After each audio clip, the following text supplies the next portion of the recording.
Hi, everybody. I'm Scott. I'm Luke. I'm Jonathan. And this is the No Way to Hollywood podcast. Thanks for joining us. Yes, we're very glad that you're watching. So much thanks.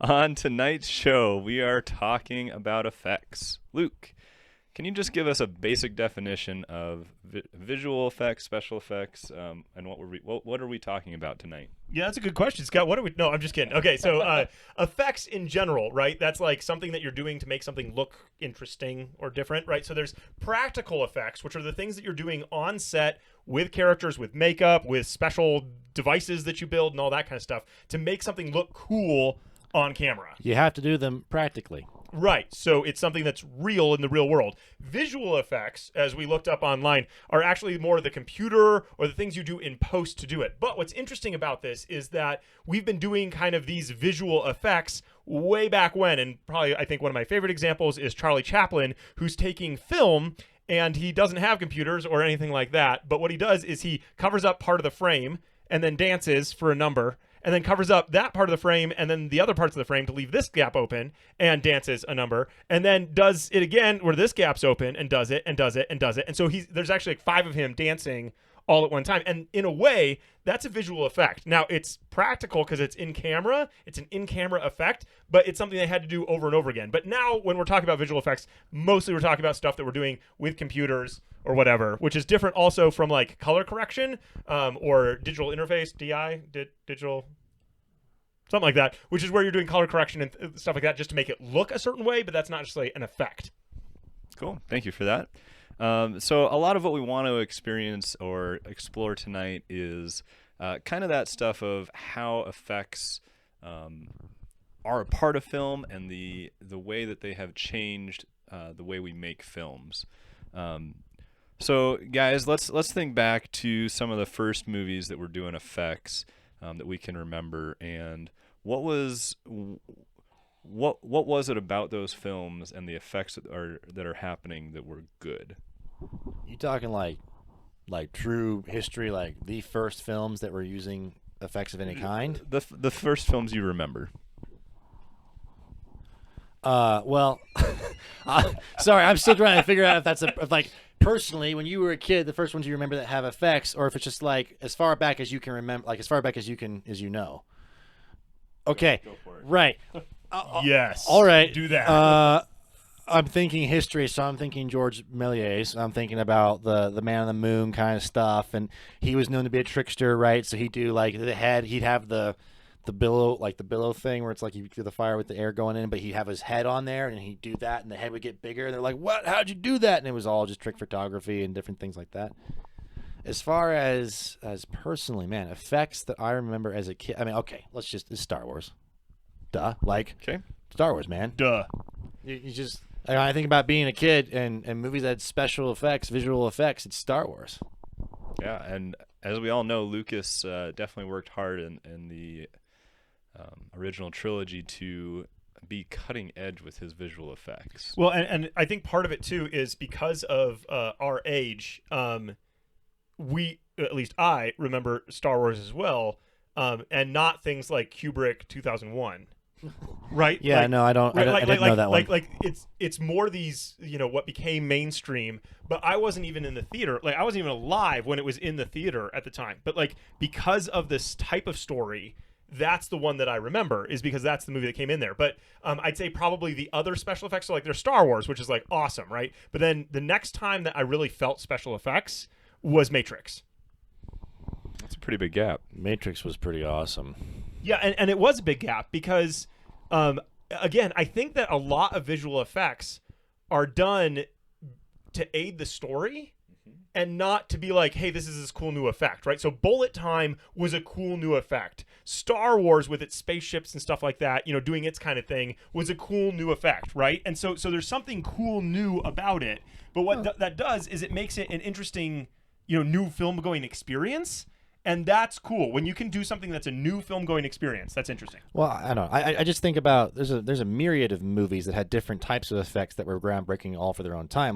Like Willow. I grew up watching Willow, and Willow has a whole like morphing character thing that was like a super huge effect that no one had really done super well, to have a character morphing into other characters, that and done digitally as well. Like it hadn't had that sort of interface going on yet. And I grew up with Will. That was an effect I knew. Matrix was not. I was what was I? That movie came out when I was 8, I think.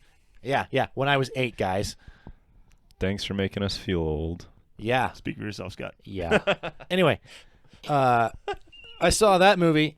I didn't get to see it in theater. Had to wait till it was on VHS, baby. And we watched it, and that movie was awesome. That movie was super duper awesome for the visual effects it did. But yeah, Willow. There was also. I'm trying to think what else. There's Star Wars, obviously. There's Tron. There's Tron, where you're doing some cool new stuff with computer graphics. Yeah, I just didn't have a lot of exposure to Tron. I had more. Me neither. Yeah, I didn't have a lot of exposure to that. Anyway. Okay, so your question was what made it good? Yep. So I think what I've already mentioned it, but I think what made it good was that it enabled people to tell stories in a new mind-blowing way. So it's this really cool effect for that, right? And that's what I like from the technical side of things, because I'm a techno geek kind of guy. Like, how did they do this? Oh, guys, dude, Lord of the Rings. When Lord of the Rings came out, I mean, granted, maybe that wasn't like, oh wow, that person's in midair and we're going around them in midair as they kick something. But when I went and saw The Fellowship of the Ring in theaters, and the very beginning of the movie is obviously it's great for many reasons, but it's Galadriel talking about how she feels things in the water, in the air, whatever. And then there's this war sequence with just like millions of orcs and millions of elves, and everyone's just kicking butt, and it's just awesome. I hadn't experienced anything like that. There was never a war in a fantasy world that was anything. There's a volcano in the background, and everything.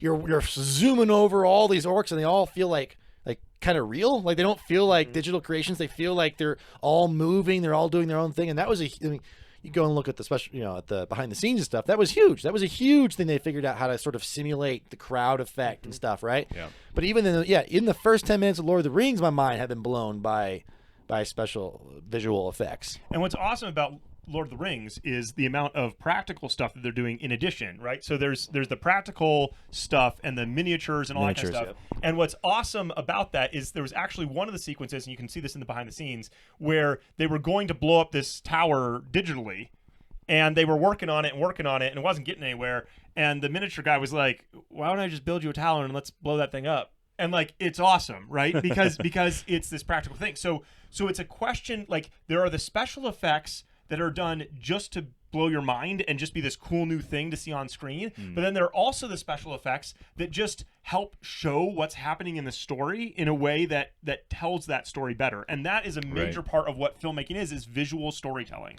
And I would say that another one that's popping out in my mind for whatever reason is Inception. But the funny thing about Inception is it's largely practical.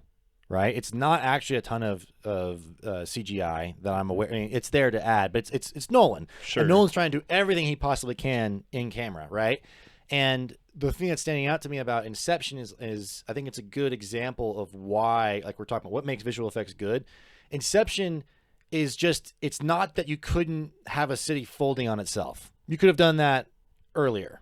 Mm-hmm. It's not that you couldn't have a hallway turning. It's not that you couldn't have different locations sort of combined. Like it's not like any of that is truly new, but the visual and the meaning behind the visual was new.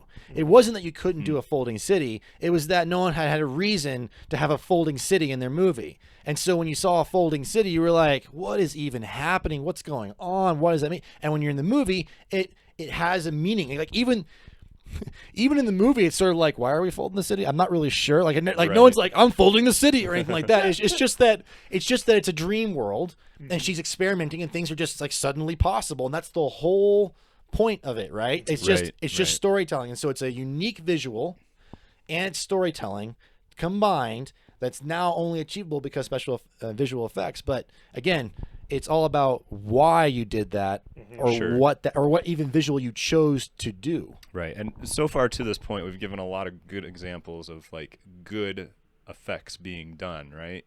And there's reason behind it. It drives the story. I mean, I look at a film like the original Star Wars trilogy and just think, wow, that was amazing, because everything in the story. If I go back and look at Lucas's remake and he tries to add 1 billion more starships in there and take out the stormtrooper bumping his head on the door, it's kind of like, Oh, this You're really sore about that. This doesn't.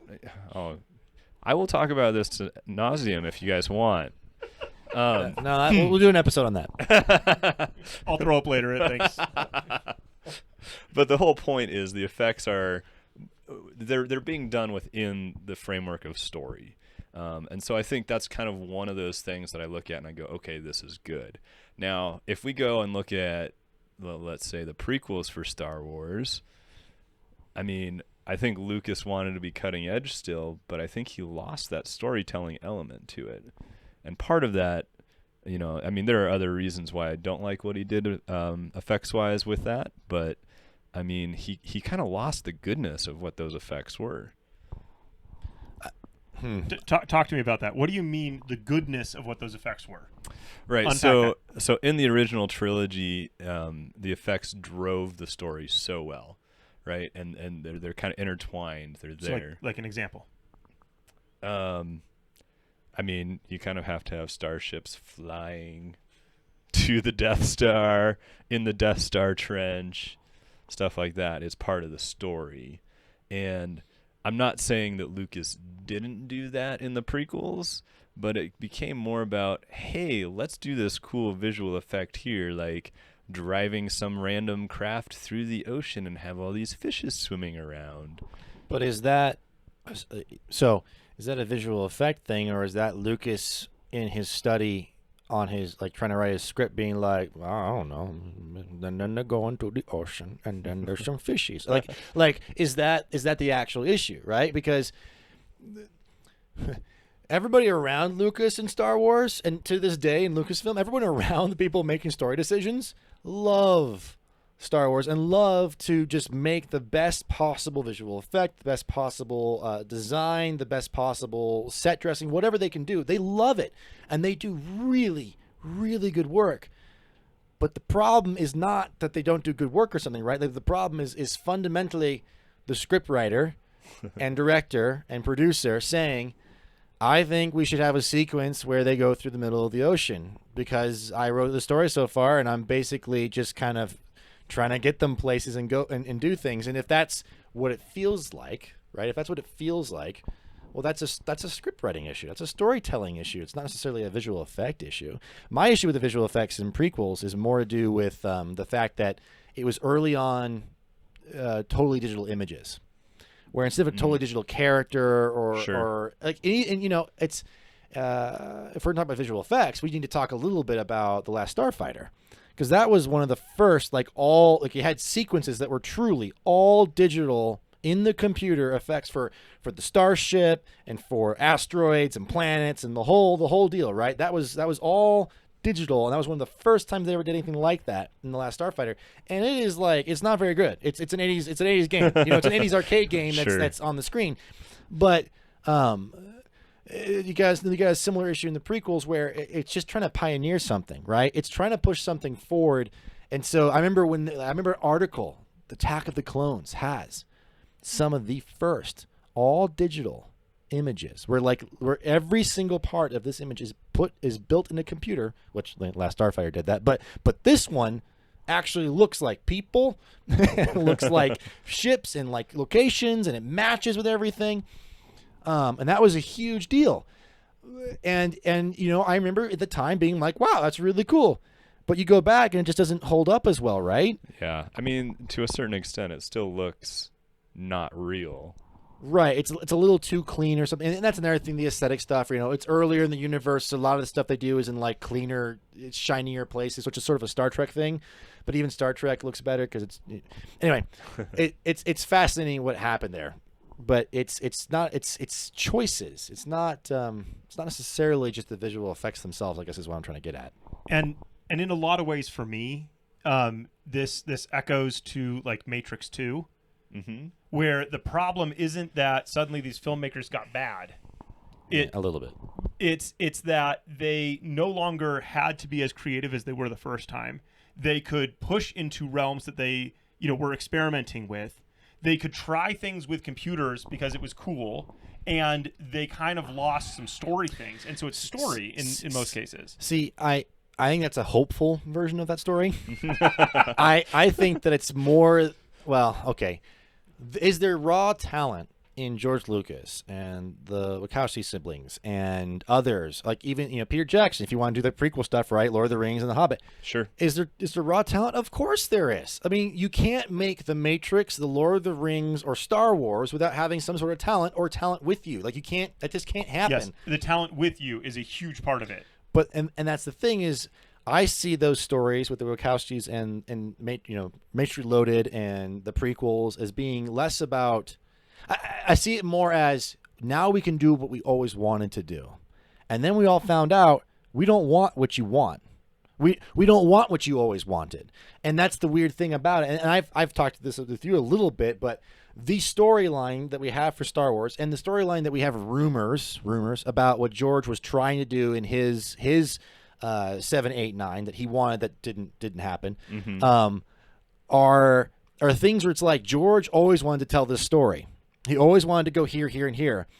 But when he made the first movie, he couldn't do that. Right. So he did X, Y, and Z. Now, X, Y, and Z happens to be awesome, and everybody loves it.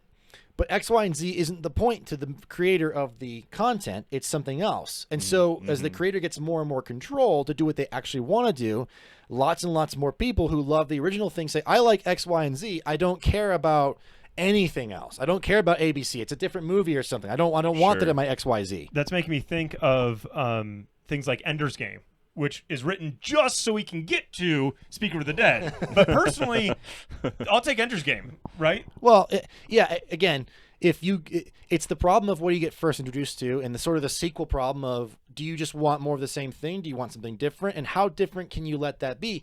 If you want to look at good sequels, you look at James Cameron and you look at what he does with his own franchise of Terminator to Terminator 2, where he changes things, but it's all very similar. It's all the same. It's not like he switches things so drastically that's like, I just wanted to talk about Terminators so we could get to this idea of nanotech destroying the world. It's like no one cares about that. Video essay in the link below. It's not about that. It's about Terminators and time travel and sort of that like that. And he changes it up in very smart ways, but it's all similar stuff and it's new themes, but it's the same. It's what you came there for, and that's sequel problems. And so if you're telling a story, and I wonder if TV shows to some extent get a little bit more leniency because you have. It's like the problem of any movie where you've got 10 minutes to get people in on whatever you're going to tell them, and then everything after that has to be really earned. So if you're going to, you have to do like if you're going to do reversal, it has to be really earned later on in the movie because you had 10 minutes to tell me what the world was, what kind of world was going to be, the tone, what the rules were, all that kind of stuff has to be figured out in like 10 minutes. Because I'm like, I don't know. You tell me what your movie is, and after 10 minutes, okay, now I know what your movie is. Now you've done that with Star Wars, right? You've done a movie. And here are the rules, and you've gone through a whole movie, and you liked it, and them the rules. That's what the world's about, and it doesn't mean you can't do new things. It just means that this is kind of what we set up now. So then you do Empire Strikes Back, and does it change things? For sure, it changes things. Does it have a dark ending? Sure, but that wasn't the thing that was off limits per se. Right. It just fits within the world, and it continues forward, and it's stretching itself, but it's not stretching itself too far. Yeah. And part of me wonders if filmmakers who get just so excited about the effects start to forget those important story elements. And so, I would put the thesis out there that effects have changed the way we do story to a point where, in certain instances, it's detrimental to the movie itself. So, like, what's an example of an effect that was detrimental to the story? Good question. See, because when I look at Lucas building, and I'm not the one who saw this, right? Like other people pointed this out, but Lucas, when he's directing the prequels, is sitting on a chair, watching people act in front of a green screen or a blue screen, and they're walking or sitting and talking, which that's just boring. Whereas when you're making something in 1977, you have to get something done, and so you're building all these cool models, and you're driving past it on a golf cart to get the shot that you want. Like it's this active thing, right? So there's this thing of passivity that the effects lulled him into. But we're getting. See, here's the other thing I'm thinking. Can't stop thinking about every time we bring up Star Wars. Is George Lucas responsible for the special effects? Kind of. Who's responsible? It, but he didn't. ILM. Yeah. ILM's is newly created, and those guys, that team, comes up with all sorts of awesome stuff. Who Framed Roger Rabbit? You know, where it's like we want to do an animated film in a real film, and they're like, we'll figure it out. Which is pretty cool. I mean, did Lucas have a story? Did he push it forward? Did he hire Ralph McQuarrie? Did he hire ILM? Absolutely. Did he have notes? I'm sure he did. There's part of me, we're starting to get into that classic problem of filmmaking is collaborative. So who's responsible for what? And that's why when we talk about the idea of what's good or bad about effects, well, effects are kind of, I mean, generally those guys are just putting their best work in, right? Yeah. They just put their best work in, especially on something as big as Star Wars. And the question becomes is who chose where to go or why to go there or what, you know, if it feels bad, whose fault is that? Okay. Right? Like that's the question. Sure. I mean, I'll be honest. I watched Call of the Wild last night. Okay. And remind me what that is. So that's the Is that Will Ferrell and Julie Louis-Dreyfus? no, that's Downhill. Oh, you're talking about the Harrison Ford. The dog doesn't even look real. Yes, the dog doesn't even look real. And Yeah. so did they do a good job with the effects that they did on that movie? Yeah, the dog had personality. He was a character, but there's such a disconnect between what's real, i.e. all the human actors, and the dog, which is completely computer generated, and you just kind of go, this doesn't feel like a real situation. I think there's some scenery issues as well that you can clearly see are visual effects, and maybe that's even more of the background in the prequels and Star Wars that I don't like. Of, you know, before I had all these worlds that felt so real, and now all of a sudden I have this world that feels like an animated movie. Okay, but like if we think of something like North by Northwest, Okay. right? Like here's a master film made by a master filmmaker, and like when the plane goes over him, I mean, it's pretty good, but it's pretty good for the era. Like Sure. it's clearly not actually happening, Right. But that does not ruin the film for me. It just makes you be like, okay, well, no, that's what it was. Is it because we're lenient, or is it because the story's actually good?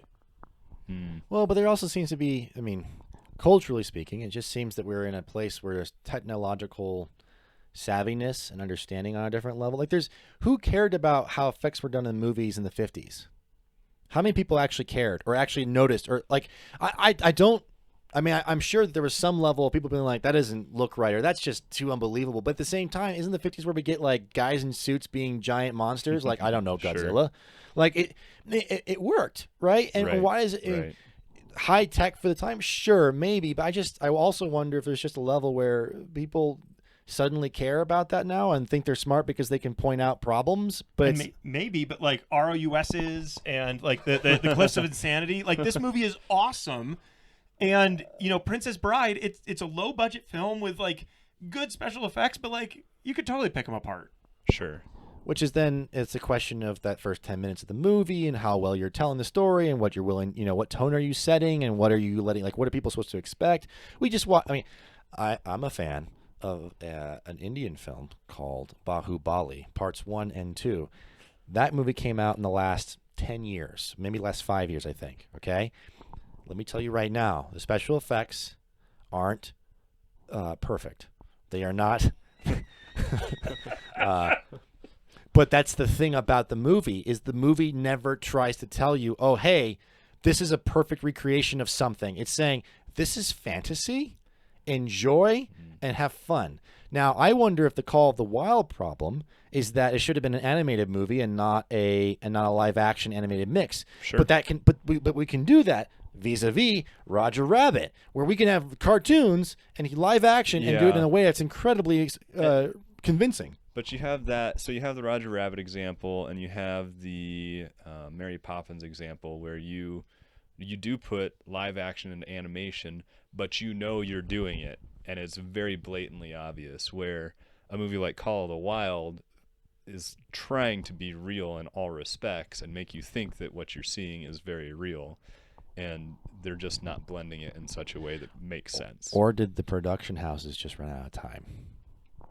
Could be. Or they underbid, which, you know, but then that's making me think again of Matrix 2, where it's like we built finally a realistic looking human in a computer, and then you're like, but you didn't. But you didn't.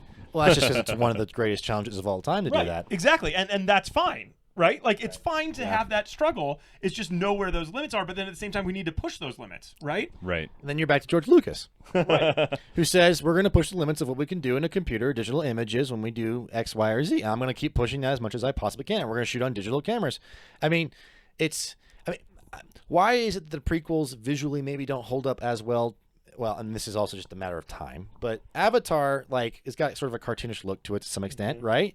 But I just watched the movie not too long ago, and having revisited it, it kind of works. It kind of works. It's partially the world that they created, isn't it? Mm-hmm. Well, and the way it blends is just a little bit closer, right? Sure. I mean, Jar Jar versus Gollum versus a Na'vi versus, I mean, if we really want to get into it, I'm thinking Andy Serkis in Planet of the Apes, which is really Dawn of the Planet of the Apes, and those movies where you've got Caesar the ape, like, it's a monkey, dude. And like, it's convincing, it looks real, it has emotions, like, it's fantastic. It's a really well put together digital character. But you started with stuff like Jar Jar, right? Like, you had to start somewhere. And that's what George is kind of a fan of doing. But I mean, the first time he pulled that off in Star Wars was something that everyone loved. And then he took the same property and did a different story and such, and we didn't like it as much. Yeah. It's just how it turned out. Well, we are out of time for tonight, so we're going to get to our closing segment.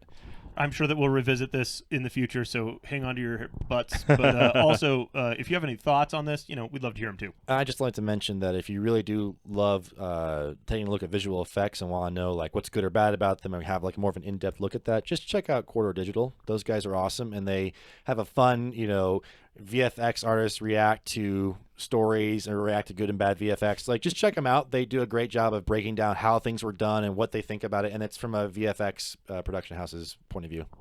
So, gentlemen, what movie are you looking forward to seeing? I did look this up, didn't I? Yeah, No Time to Die. That's the last Daniel Craig James Bond film that we're going to get. James Bond will, of course, likely, inevitably continue on, but this is the last one in the Daniel Craig series, which they've tried somewhat loosely, sometimes much more directly, and sometimes far more loosely to keep all kind of connected and going, and it has been connected. It's the same version of Bond, and everything that's happened in the movies has happened to him. I don't remember them ever saying, "Oh, that never really happened." That didn't happen. They've kind of kept it good and bad, and there's been half or more bad. With this new one, No Time to Die, it's the longest one, which is a little worrying, where you're like, oh my gosh, this is like the longest James Bond film ever made, supposedly, from the rumors right now. I don't know. But I gotta say, as much as Spectre kind of sucked, and Skyfall was good, and then the one before that, Quantum of Solace, kind of sucked, I mean, we're on track for a good one. Maybe we're due. We're due for a good one. We're due and for it's a the good last one. Daniel Craig one, and there's enough wild stuff going on in that movie that I imagine it might be kind of fun. It might be kind of good. I'd love to see. I guess here's the thing.